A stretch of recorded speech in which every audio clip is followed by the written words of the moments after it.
eThekwini ngalesikhathi sonyaka kusuke kuchwaza njengoba liyindawo yobumnandi, kodwa kulokhu seliphenduke indawo ethule.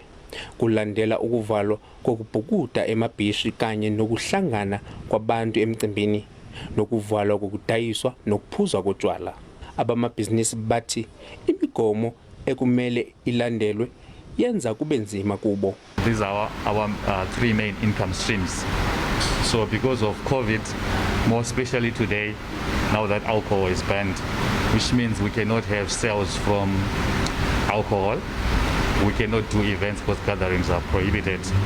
Therefore, it's a different year. Sesibe nezitokofela thina esidlalayo la kokunye ushaya 1000 ngosuku. Uphume nemali wazi ukuthi hayi ingane yami yesikoleni into ethile ngizoyenza. Kuphela nje holiday ride.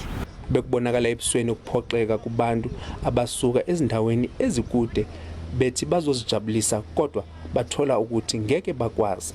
It's hard not being able to swim because in Durban it's really hot.